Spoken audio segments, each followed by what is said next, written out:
Honored guests, please welcome President Eric Kaler.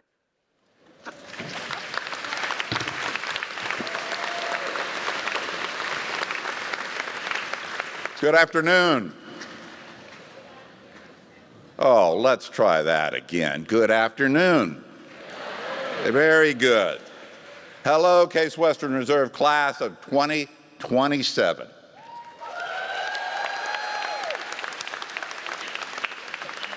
That's better. That's better. I'm University President Eric Kaler, and on behalf of all of us at Case Western Reserve University, welcome. Well, this was quite a summer to be your last before coming to college. We had wildfires, wildfire smoke, heat waves, including today. Orcas attacked yachts. Otters stole surfboards. Taylor Swift packed stadiums. How many of you went to a Taylor Swift concert? A lot of the choir, just so you know. Hip-hop turned 50, and we crowded theaters to see Oppenheimer and Barbie, two movies that could not have been more different, and yet they both reminded us of one thing, and that thing is that the world is a complex place. And now that you are all here, it's our job to help you make sense of that complexity so you go out and make the world better. Case Western Reserve University is your new home, and it's filled with opportunities for you to learn, to innovate, to do research, to engage in community, and most importantly, to transform yourself. Now, I'm sure many of you are planning your first trip as a student to Sears ThinkBox right behind us. And I know that my 18-year-old self would have spent a lot of time there. Others of you will train to compete with our Spartan varsity athletic teams. And by the way, in case you missed the news, last spring our men's tennis team was the NCAA Division III champion. The first, that's around. The first national championship team in our history. And last fall, our women's soccer team was the NCAA Division III runner-up. We're very proud for those athletes. Some of you will also share your talents as performers at the Maltz Performing Arts Center, and all of you can explore University Circle and its world-class institutions. We have so much to offer. Multicultural clubs, affinity groups, fraternities and sororities, club and intramural sports teams, political organizations, religious groups, social service clubs, and more. I don't know how you're going to find time to study, but you will study. I think you'll find this to be a welcoming community. I know I do. Now, I've been working, as you can tell, in higher education for a long time. So take it from me, if you're feeling just a little or maybe a lot nervous about all of this, that's normal. And if you can't wait to get out of this room to meet some new people, well, that's normal too. Regardless, we are certain you are ready for what's ahead. Parents and family members who are here today, you have entrusted us with the care of your student, and that's a responsibility we take very seriously. All of the people here with me on the platform are dedicated to learning and to the overall health and well-being for all our students. They are a talented and caring group of faculty leaders and senior administrators, and I'd like to introduce them to you now. So if each of you could stand and be recognized as I call your name, we'll work through this group. First is Rick Bischoff. He is Vice President for Enrollment Management.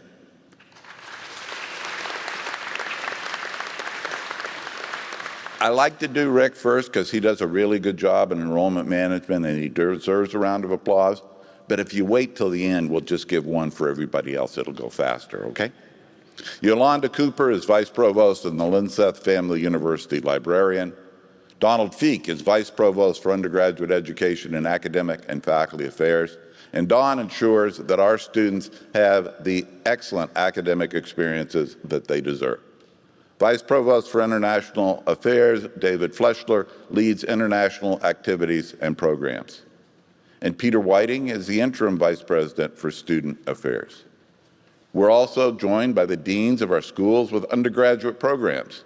At the Case School of Engineering, Dean Raghu Balakrishnan.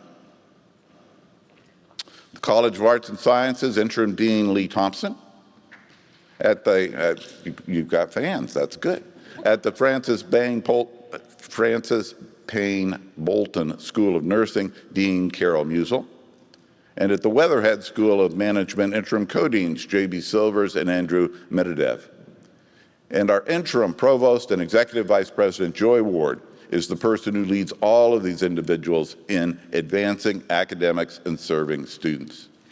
Now, you will meet many more members of the Platform Party during the course of this program, but there are a few additional people I want to mention now. Robert Solomon is the vice president of the Office of Diversity, Equity, and Inclusive Engagement. Shirley Mosley is the Senior Associate Vice President for Student Affairs and the Dean of Students. Christina Lillibridge is Director of Enrollment Operations, and Mike Collins is the Director of Financial Aid. Edwin Mays is the Director of First-Year Experience and Family Programs, and Kelly Ball is the Director of Recruitment and Strategic Initiatives. Now, finally, I want to introduce you to the man whose name is likely most familiar to you and the one that has appeared most in your inbox, Bob McCullough.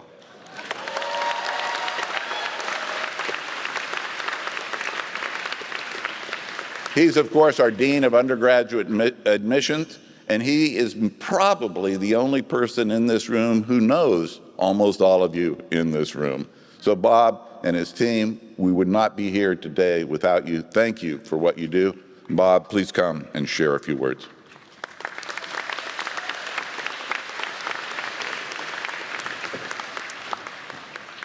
Well, President Kaler and members of the university community, it is my distinct pleasure to introduce the class of 2027 and our new transfer students, a truly remarkable collection of scholars. Now, yes, absolutely.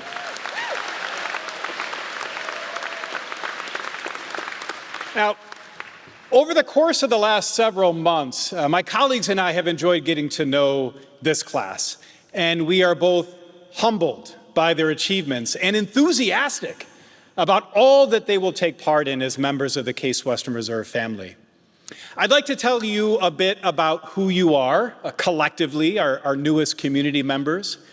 So from a record-breaking pool of over 39,000 applications, 1,550 first-year and 70 transfer students are gathered here today. You represent 1,067, very precise number, different high schools. You come from all around the United States and all around the world. 25% of you attended high schools in the Middle Atlantic states, 7% are from New England, 11% from the Midwest, 8% from the South, 5% from the Southwest, 13% from the Western United States, and 18% from outside the U.S., with 13% from here, our home state of Ohio. You are citizens of 74 different countries. You have been engaged in your schools and communities. 77% of you volunteered. 65% played a sport. 52% were involved in the arts. 51% worked a part-time job or cared for a family member at home. And 28% of you led your classmates as members of student government. You're busy. 9% of you had a relative who attended Case Western Reserve, and 13% are the first in your family to attend college. Yeah.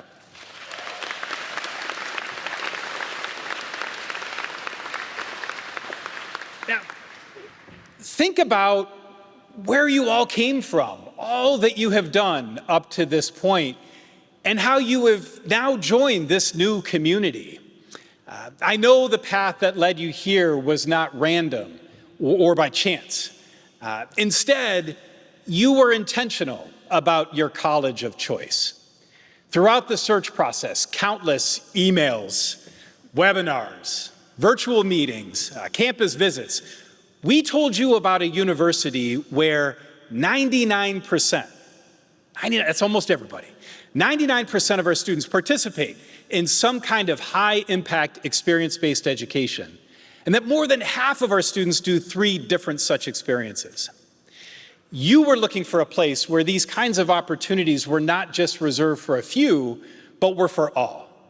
That it wasn't whether you would have an opportunity, but which opportunities you would choose.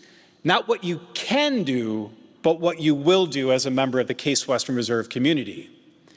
From a distance, you saw a campus with unparalleled proximity to high-quality arts, cultural, healthcare, scientific, business, and community engagement institutions that would serve as your learning laboratory.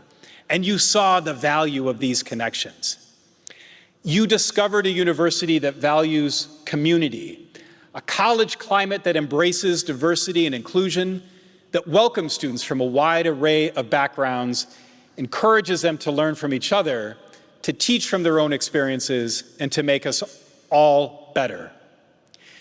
In selecting you for this opportunity, we knew that you would take full advantage of all of these opportunities to make for a rich college experience, and that you would pour yourself into this environment to see what you could become.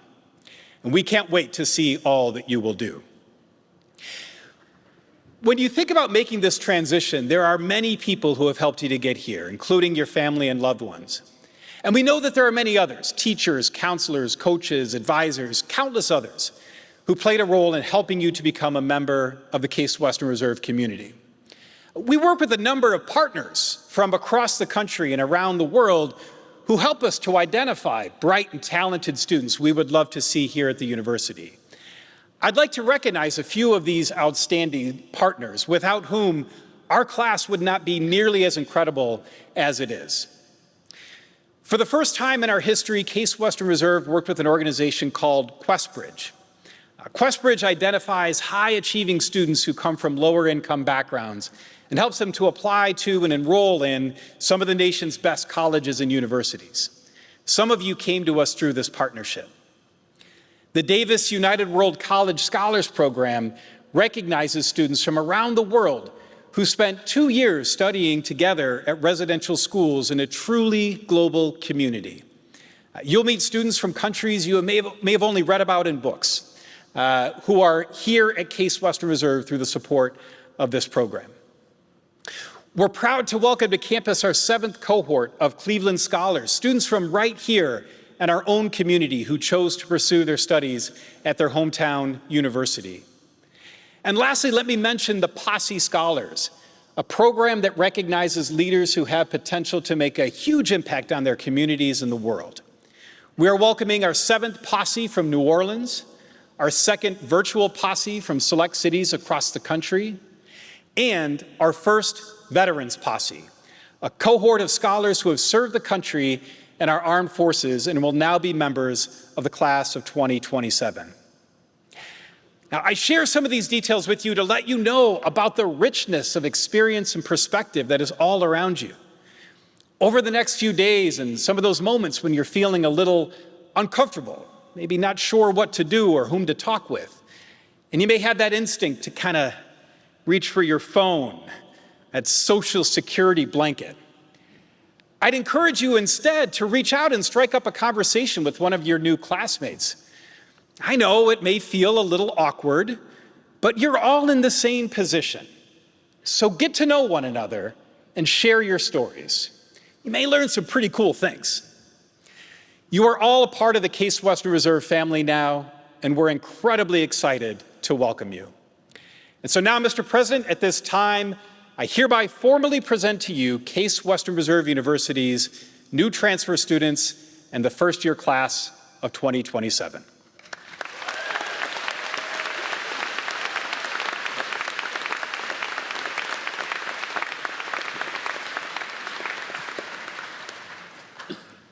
Thank you, Dean McCullough, and thank you to the faculty and staff, student tour guides and orientation leaders, and all of the teachers, friends, and family members who helped bring each of you to this moment today. Today, you become part of an institutional history that spans 2 centuries.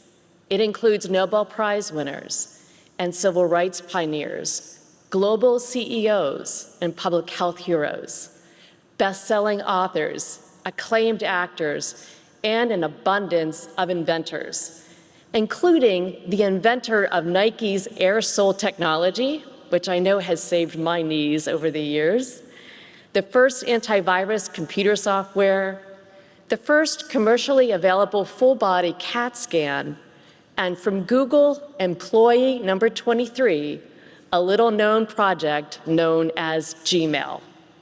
Not that you should feel any pressure or anything. In all seriousness, I share these examples to emphasize the opportunities that are available to you here in research labs and at medical centers, and our state-of-the-art performance places, and through our nationally competitive athletic teams, and as part of exceptional volunteer and community programs, internships, and co-ops. So over the next week, you will learn more about campus traditions. You will learn more about the student activities and organizations that are here, and our campus and the city of Cleveland. And most of all, you will start to create community, forge new friendships, and embrace the extraordinary journey you begin tonight as a new class on DeSanto Field. Now, to the parents, grandparents, siblings, guardians, and other family members here today, as the mother of a recent college graduate, I appreciate just how bittersweet this moment can be. You are excited for them, proud of who they have become, and happy for all they will experience and all that they will achieve. But I know at the same time you have already begun to feel the sinking pain of separation, of letting them go to grow and to become who they were meant to be. And I speak for the moms. We would not want it in any other way, but it still hurts. So I want to leave you with just 2 points. First, as the parent of a recent college graduate, I promise you will still get to provide plenty of parental support, even when your student is a full-fledged adult. My son just recently began a PhD program, and he still seeks counsel from my husband and me on advice for navigating this world. And at this older age, he is actually more open to taking our advice. So our input and guidance did matter after all. Who would have guessed? And second, we know how precious your young people are. We are here for them as educators and mentors, confidence builders, counselors, and healthcare providers, and more. And they are now part of the Case Western Reserve family, and we are honored to welcome them. Our mission is to guide and support them as they navigate through this next chapter of their lives.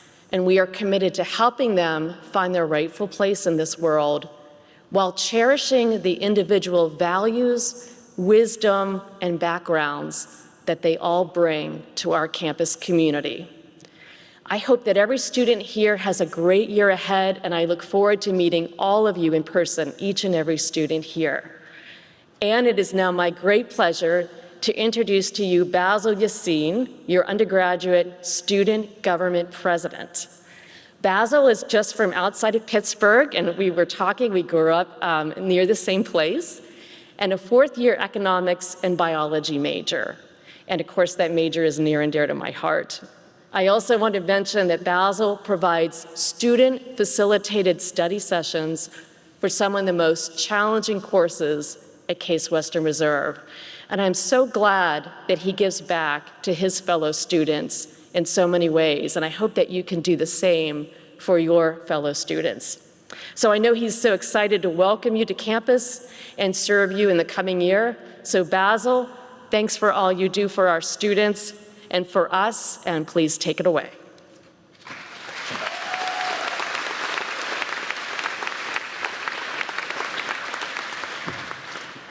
Thank you, Provost Ward. Hello and welcome, class of 2027. I look forward to serving as your student body president for this upcoming year.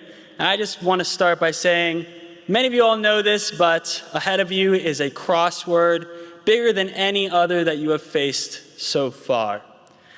Before you stands a responsibility in academics, in your actions, in your relationships. And if any one of these were to be spoiled, if anyone were to be tainted, you risk potentially your entire futures. However, why must we dwell on this? We all knew this when we were coming into college. In fact, that big word there, responsibility, us young adults, we hear that every turn that we make. Nothing here is new, really. So let's change the pace. Now I want to talk to you about why these next 4 years are quite possibly the best 4 years of your entire lives. So the first thing is the academics, the big thing of Case Western. The things you learn here are absolutely incredible. You are studying and mastering topics that a very minute percentage of the population here in the country even knows about. And with the research opportunities here at Case Western, you could study stuff that no one in the world knows about. Brand new topics that you could be uncovering every single day. You choose the path you make, and you take it by the ropes. And second, and I think the most important and most meaningful thing to come out of Case Western is the people that you will meet here. They are incredible. They're friendly, they're passionate, they're compassionate, and they're resilient. I honestly don't think I would be able to make it to where I am today without my friends. There are times where you will think nothing is going your way, that you're down in the dumps. I felt that many times when I'm at Case, And those friends are what will pull you out, bring it back together. And without that, there's no way I'd be standing here today. And so, that path to success that we all strive for here at Case Western, it's truly a tough one. We all know that. It's not going to be easy. And like I just said, you all will have that feeling of not being good enough. And now note that wording, that feeling. There'll be times where you're studying countless hours for an exam, putting so much into a project, and then the outcome is a grade that you're not very satisfied with. You're not getting what you truly wanted out of your academics. You're going to feel like you failed. But again, keyword feel. Did you actually fail? Did you actually not meet your expectations? No. There's no such thing as failure here at Case Western. There's only such thing as bouncing back and coming back from this feeling of absolute demise. And that is the beauty of college. There will always be that opportunity. You will always have that chance to bounce back. And not only will that be viable in college, but all of life itself.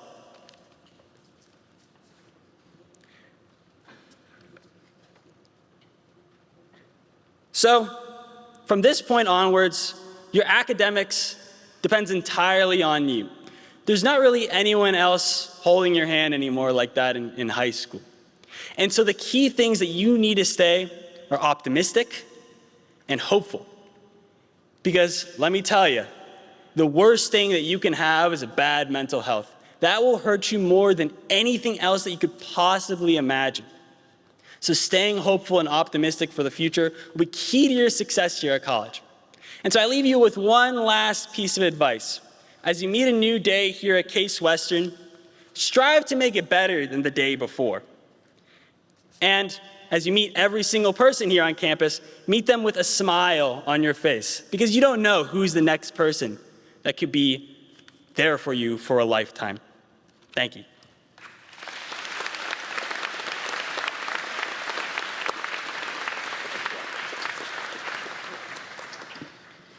Thank you for those remarks, Basil. The students on this campus are incredible, and Basil, you represent them well, so thank you for all that you do. We're very grateful. Members of the audience, it is now my pleasure to introduce the next speaker, our keynote speaker, Professor Shannon French. Dr. French holds several distinguished titles at our university, including the Inamori Professor in Ethics, Director of the Inamori International Center for Ethics and Excellence, and a tenured professor in the Department of Philosophy. She also holds a secondary appointment as professor in the School of Law. With an international reputation as a distinguished scholar in military ethics, Dr. French's work focuses on the conduct of war, ethical leadership, responses to terrorism, and the future of warfare, and more. In recent years, her research efforts have included the ethics of emerging technologies, such as artificial intelligence. Self-described as both practical and applied, she is a philosopher who embraces engagement across disciplines. She is the first to tell you that her work has been enriched by collaboration with diverse scholars, experts, and practitioners. Before coming to Case Western Reserve in 2008, she taught for 11 years at the U.S. Naval Academy. She has presented her work at prestigious military and civilian academic events all around the globe. And in 2019, she was a distinguished speaker at the British government's official commemoration of the 70th anniversary of the signing of the Geneva Conventions. Members of the audience, I am pleased to introduce Dr. Shannon French.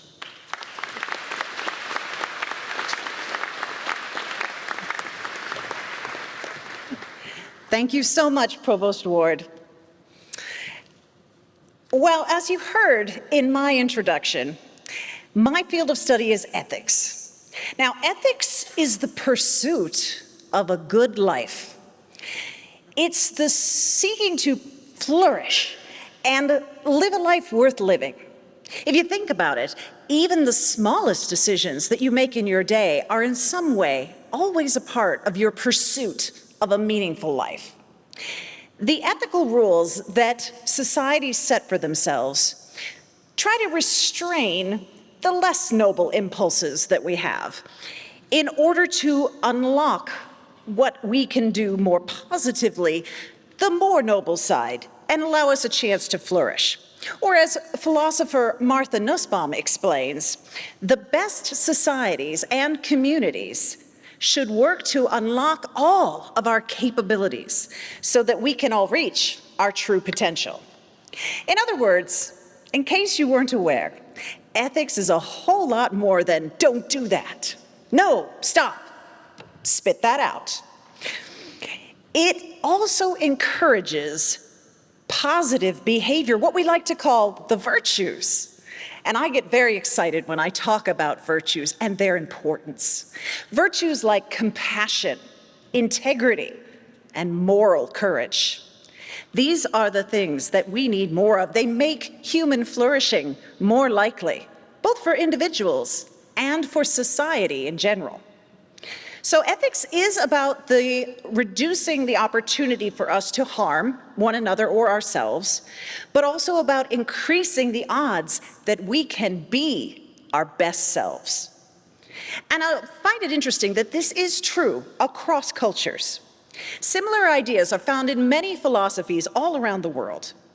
Buddhism, for example, sees suffering due to the attachment to fragile, finite things as a barrier to human flourishing. So it offers an eightfold path to enlightenment that can free a person from that otherwise potentially endless cycle of pain. Islam teaches that the greater jihad is the internal struggle to conquer one's own weaknesses and vices and commit fully to a virtuous life in line with God's will. Christianity champions strengthening the better angels of our nature to try to become closer to God and avoid temptations that can lead us down a road to ruin. Hinduism teaches how to follow specific paths of duty, knowledge, and devotion in order to understand one's place in the universe and fully embrace natural order and harmony. Now, those are the 4 most practiced religions by numbers of adherents in the world. But I could go on and make related points about many more traditions, from Judaism to Shinto to Taoism to Wicca to the spiritual beliefs of Native Americans, South Americans, African tribes, and so forth. My point is not that these ideas or beliefs are identical. They obviously are not. But they have something very important in common. They are trying to provide us guidance on how to be good people and how to avoid the most common pitfalls of human existence. And the same can also be said of entirely secular traditions in ethics, from rule-based approaches like that of Kant's categorical imperative to consequentialist takes like Bentham's utilitarianism or Mill's harm principle. They are all part of humanity's quest to understand how to live, or to quote that famous philosopher, Prince, how to get through this crazy thing called life. Okay, that one was for the parents. The rest of you don't get it. Because we're all human, we have more in common than anything that divides us. And we're all essentially trying to answer that same question: what is the best way for me to live my life? It's a good idea, therefore, for us to compare notes and learn from one another. Now, I'd like to point out what I'm talking about here is not moral relativism, it's pluralism. Moral relativism, which, frankly, is a scourge, claims that no views or opinions on how we should act have any more or less validity than any others, and that there are no stable or universal truths on which humans might agree. So if you're a true moral relativist and you see a bunch of people torturing puppies, you actually have to say, oh, well, I guess they torture puppies. That's their thing. To each their own. Pluralism, on the other hand, doesn't claim that any single group or ideology has all the answers, but asserts that there are some truths to be found. And importantly, some things are wrong, and they're always wrong.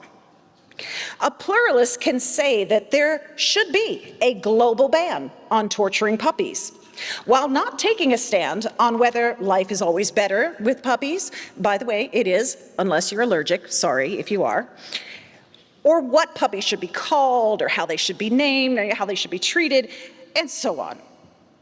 Using universalist principles, a pluralist can cordon off certain actions as categorically unethical, like rape, torture, genocide, etc., while still leaving a lot of ground for disagreements. So why is this important? Because pluralism allows us to work together without having to agree on absolutely everything, and without sliding into some kind of empty both-siderism. You can embrace diversity while still recognizing that some actions and beliefs are indefensible. You know, let's think of an obvious example, like Nazism. Neo or otherwise, Nazis are always bad. You heard it here, folks.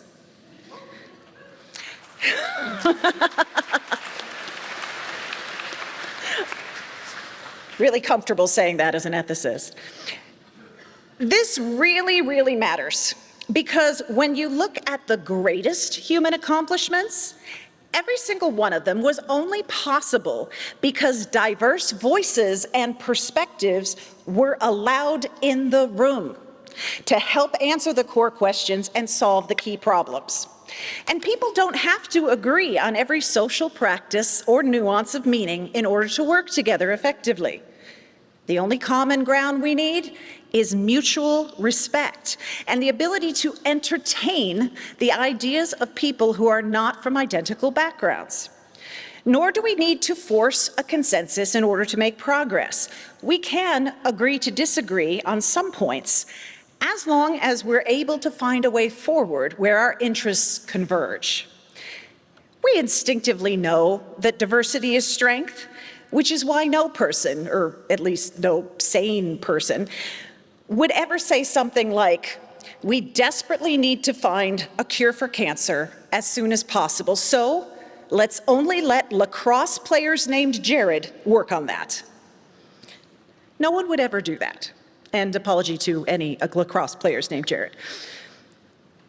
It's also why in big sci-fi movies, when there's some overwhelming alien menace that's threatening the whole planet, the people of Earth always come together.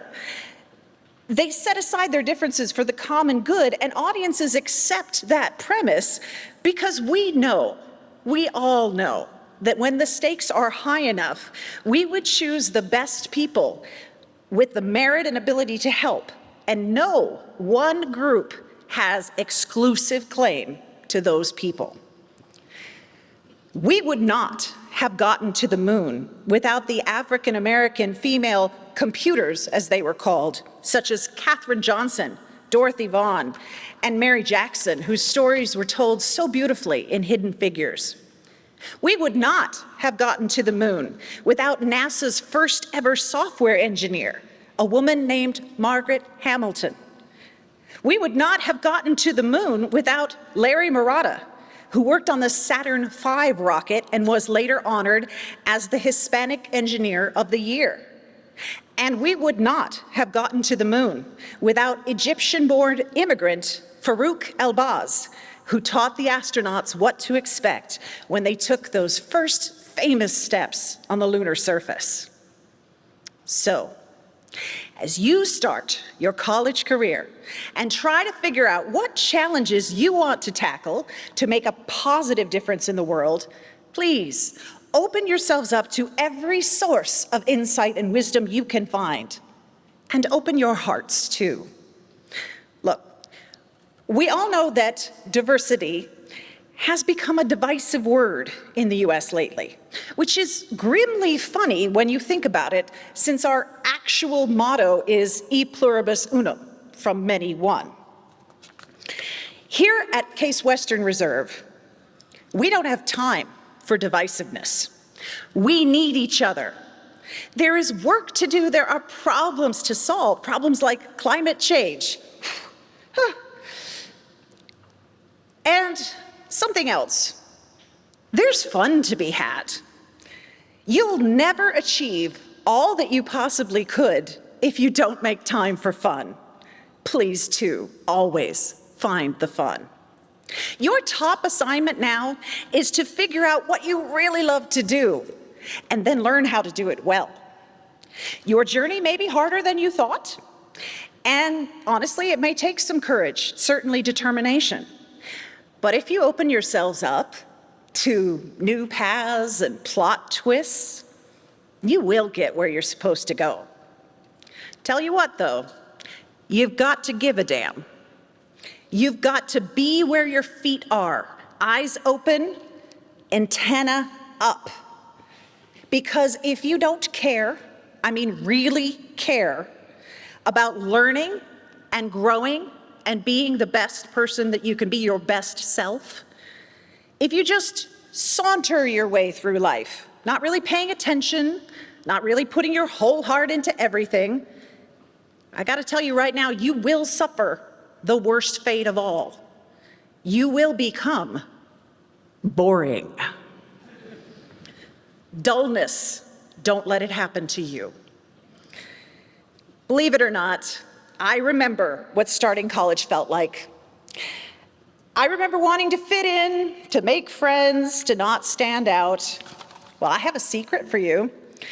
You will fit in, because we're all unusual here. Am I right? I'm right. You're not average. If you were average, you would have gone to an average school. You're at Case Western Reserve. We don't do average. It's unusual to want to do things like double majoring in physics and theater, or engineering and philosophy. Somewhat sadly, it's unconventional to care about making the world a better, more just and ethical place, while also simultaneously just wanting to blow people's minds with a unique concerto, a chemical compound, an unknown crustacean, a perfect line of code, or a long-sought cure. And the faculty here, we're all pretty far from the norm too, in case you can't tell. Professor Rachel Sternberg makes her students reenact ancient battles on the quad. That's unusual, but very cool.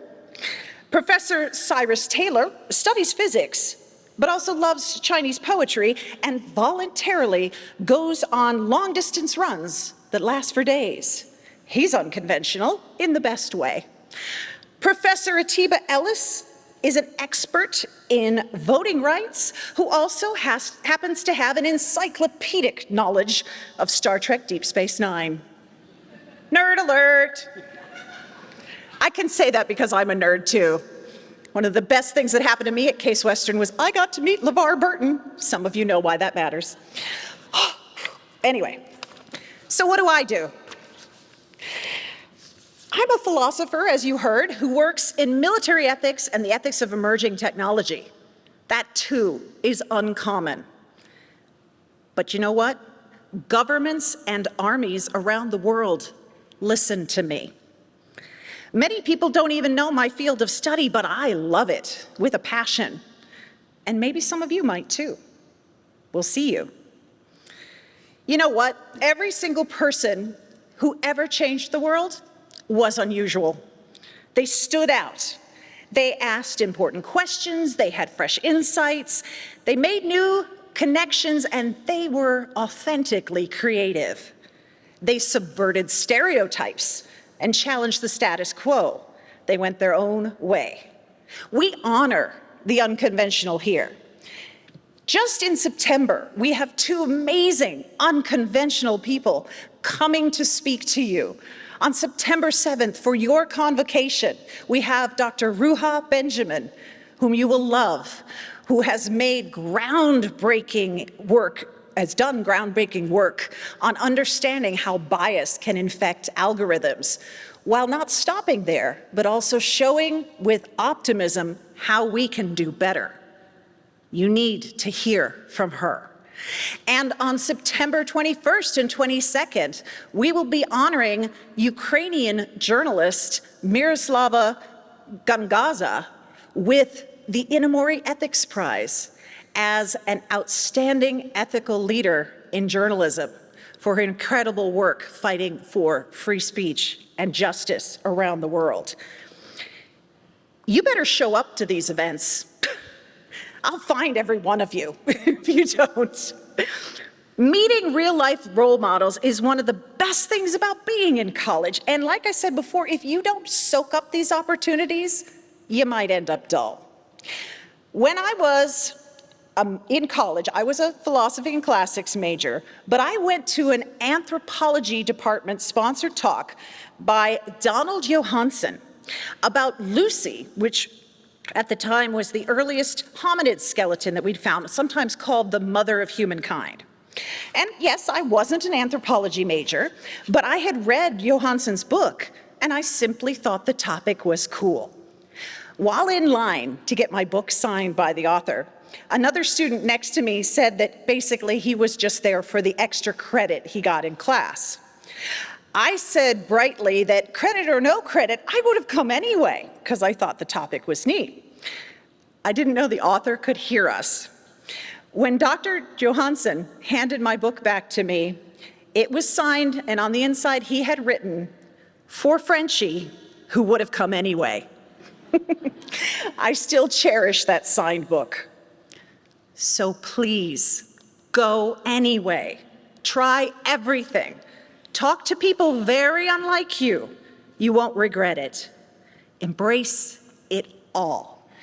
Be uncommon, be unorthodox, be unconventional and unusual, and be unconcerned. You're among friends. Welcome home.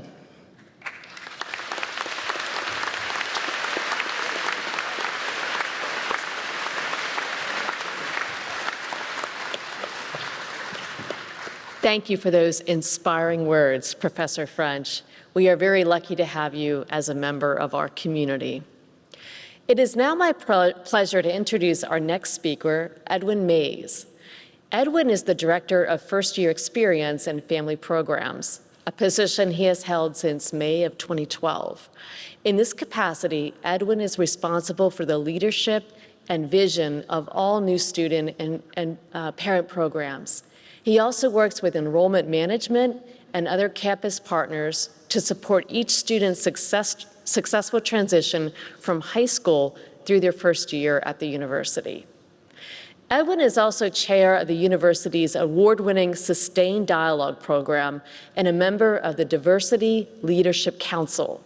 He is a facilitator of student diversity training programs and is a strong supporter of diversity and inclusion efforts on our campus. With nearly 30 years of experience in higher education, Edwin is a leader in student services and community relations in the higher education space. I am very pleased to introduce Edwin Mays.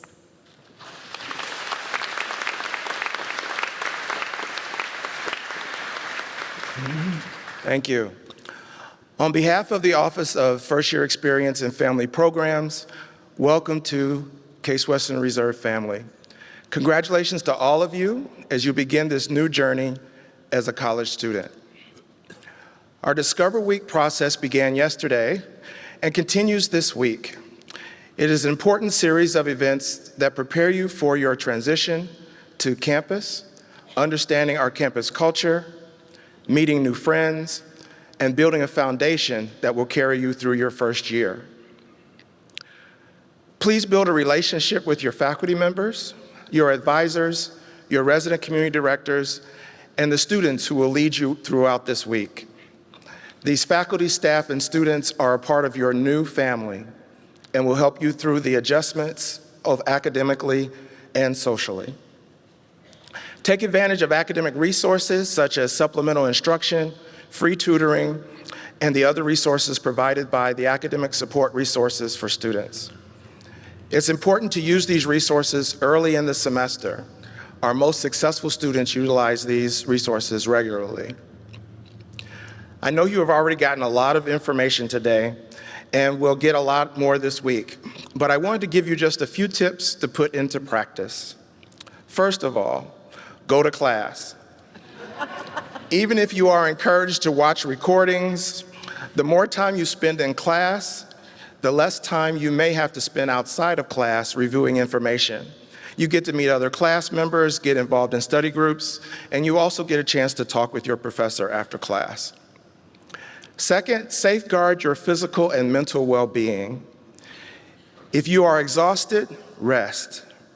Make sure you're eating well and put some exercise into your schedule. It is not a competition on who can function with the least amount of sleep. And last, be patient with yourself.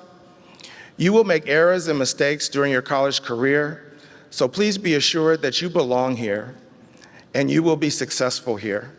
Just remember to use those resources. The FYI newsletter will continue weekly throughout the year so parents and families know the information we are providing for your students. Our office will continue to be a resource for you during your students' first year and throughout your experience as a CWRU parent. We hope you will partner with us in helping your students have an exciting and successful experience here at Case Western Reserve University. And we look forward to seeing parents and families again during Parents Weekend, October 12th through the 15th. Thank you.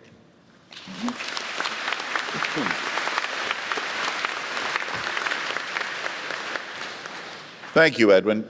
Students, seeing that this is your first big university event, it's pretty understandable that alumni might not be top of mind for you, but you are top of mind for them. The Case Western Reserve University Alumni Association is a highly engaged group of more than 125,000 alumni, all of whom are deeply dedicated to advancing our university and our mission. So today, I am pleased to welcome the Alumni Association Vice President, Dean Fazekas, who joins us to share a few words. Dean, please.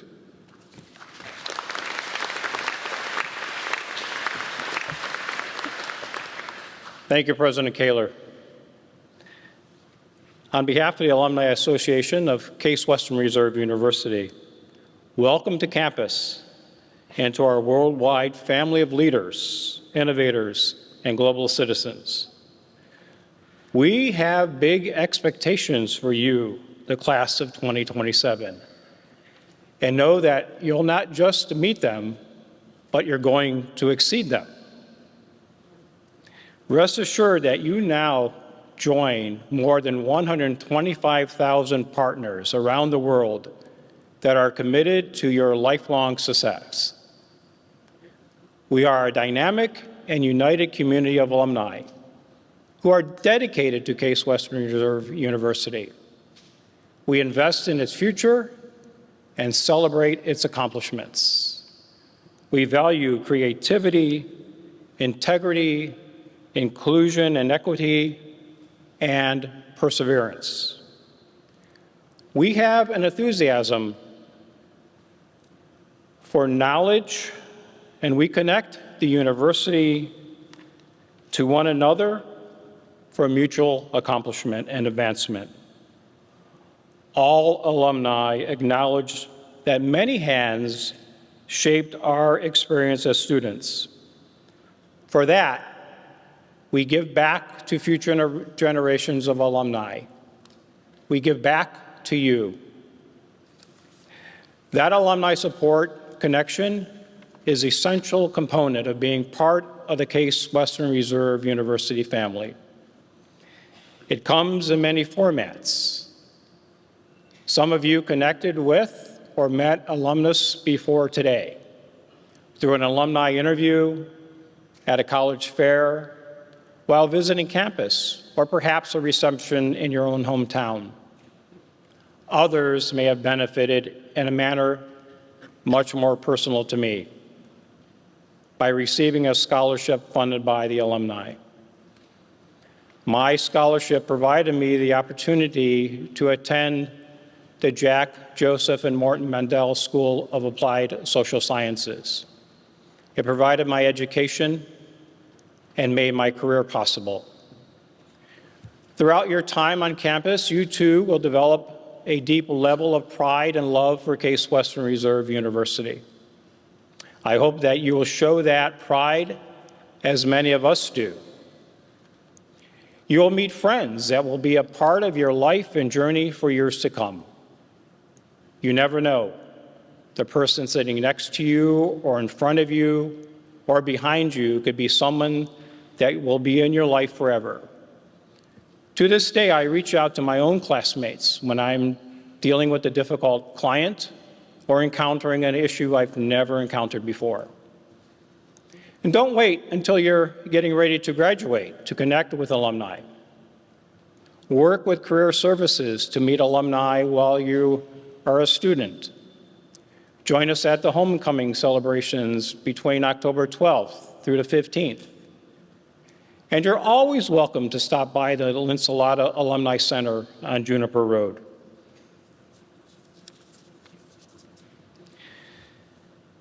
Once again, on behalf of the Alumni Association, I am thrilled to welcome you into the Case Western Reserve family. I am sure that I'll see you around campus, whether at homecoming or the Hudson Relays or some other event. I and the Alumni Board hope to meet as many of you as possible. A time-honored tradition at CWRU is the singing of the alma mater song. Fortunately for you and your ears, I will not be leading you in that. Please welcome our orientation leaders who will lead us all in the singing of our alumni mater song, and may you always shine on.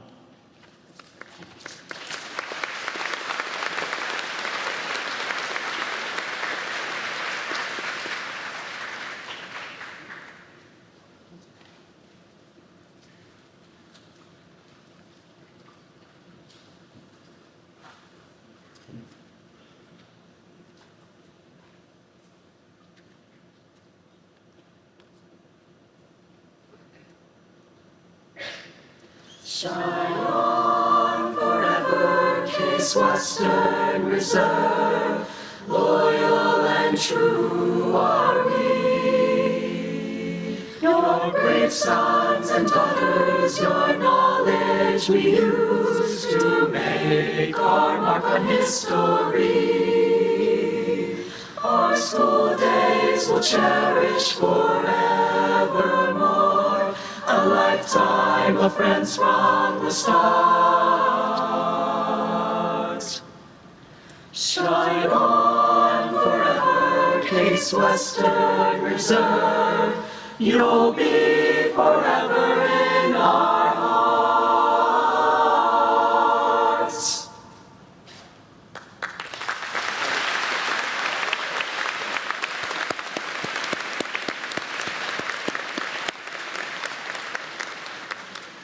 Yes, that is the whole song. It is one of America's more brief alma maters.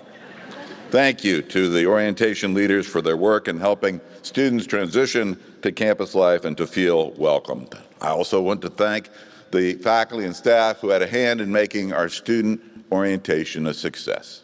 Now, students, before we close, I have just a few bits of advice myself. It's not very complicated. Make smart choices and be safe. Stay open-minded and curious, and most importantly, go out and do something that matters. I look forward to seeing all of you at the Fall Convocation on Thursday, September 7th at the Maltz Performing Arts Center. There, as Professor French mentioned, we'll have a chance to hear from the 2023 Elaine G. Haddon Distinguished University Author, Ruha Benjamin, who will discuss her book and this year's common reading selection, Race After Technology. So that's it. At this time, everyone can follow the orientation leaders and head over to the big grass oval in front of the Kelvin Smith Libraries where families and students will part. Then the students will go to a barbecue at the Twing Center, and families can enjoy a reception in the Tinkham-Veal University Center. Enjoy the food and the company, and students, I wish you all great success in your time here at Case Western Reserve and beyond. Welcome.